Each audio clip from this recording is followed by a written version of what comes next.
Our next presentation bears the title, Love the Addict as Yourself, How Treatment Could Save the Failed War on Drugs. Please welcome Anderson Howell.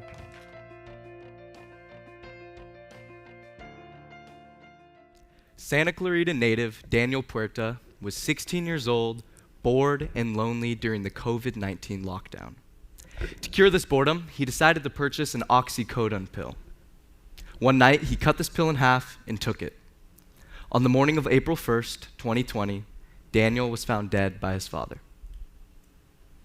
Although briefly resuscitated, he was not able to recover and passed away after 5 days in the hospital. How did half of a pill kill him? This pill, like many others, was laced with fentanyl, a deadly synthetic opioid. Stories like this show how substance abuse is affecting our own community. What can be done to avert such atrocities for the abusers? America is currently in the midst of a new crisis where 150 people are dying every day due to a synthetic opioid-related death. Fentanyl is the synthetic opioid responsible for the majority of these deaths. Just in 2020, 56,000 were killed by fentanyl or another synthetic opioid, while in 1999, drug-related deaths involving opioids only numbered to 3,442. We can look at this crisis and see that something is not working and change must be made. America's attempts at fixing these issues date back 50 years. The war on drugs began in the 1970s with a series of harsh drug-related policies. The initiative was begun by Richard Nixon, but did not take a priority until the Reagan administration. Policymakers for both Nixon and Reagan have come out and revealed that policies had underlying political motives not related to drugs, were rushed, and sometimes not even scientifically backed. Drug rates over the past 50 years have not taken any sort of major decline, and in the case of some drugs, have increased. Nixon, Reagan, and all policymakers within the war on drugs have been simply fighting the war wrong, thus causing it to fail. So what should have been done differently to lower substance abuse and drug-related tragedies in our country? America could continue to hit users with harsh punishments and throw them into prison, that way we won't even have to see them, or no punishments at all and allocate all funds to treating these users. America is faced with the task of finding a balance between grace and punishment to help drug abusers, lower drug use, and finally end the war on drugs. Christians should be the group that lead the way in seeking for a solution to appease this balance. Although the war on drugs targeted users through primarily criminal justice enforcement, I argue that the war would have been more successful had the treatment of users been prioritized before incarceration, because treatment is a more beneficial way to limit drug use than incarceration. Spending all money on incarceration has not been effective, and we should learn from America's past errors and change. America has already spent $2.5 trillion on the war on drugs. Diverting more money to treatment and less to incarceration is the cheaper thing to do.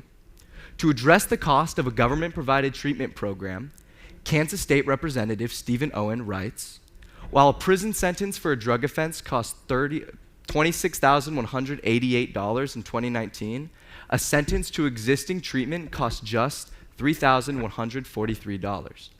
The bottom line, not only is treatment a more cost-effective use of taxpayer dollars than prison, but it works, end quote. We can see here that it costs almost 9 times the amount to sentence somebody to prison than it does to treat a drug user. Modern policy needs to be made enacting a government-provided treatment program for addicts before any time is spent in incarceration.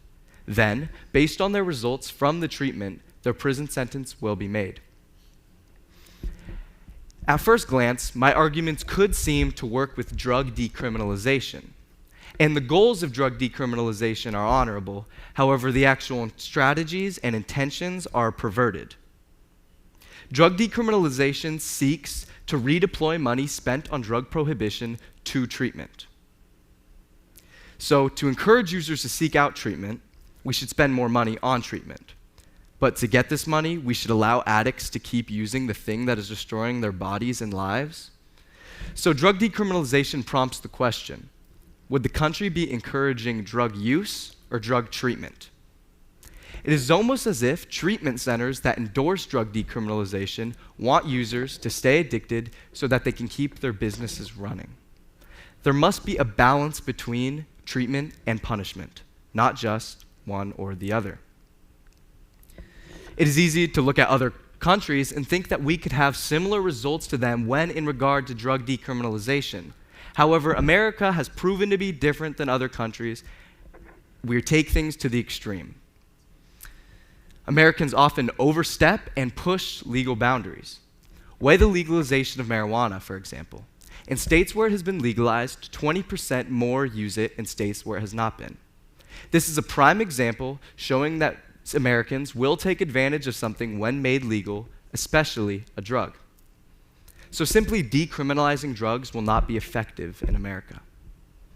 It is evident that the war on drugs has failed. What should be done differently? How can Christians be the group that lead the way in seeking for a solution to appease this balance? For too long has the drug crisis been attempted to be stamped out with harsh punishment. The harsh punishment of the early years of the war on drugs was not effective in lowering drug use because it did not target the underlying causes of drug use. These underlying causes being past trauma, curiosity, the desire to escape one's life, really any reason why an addict feels that they need to take drugs. Offering a treatment program before any incarceration allows time for an addict to heal from their sickness so that they can take on their punishment healthily. Changing the way that we treat abusers can begin to heal our community, the communities around us, and all those in the future to come. Prioritizing treatment before incarceration will heal addicts of their sickness and better equip them to re-enter society with the tools to attack the underlying causes of their addiction. Had we enacted a system like this sooner, we would be in a healthier state today. Thank you.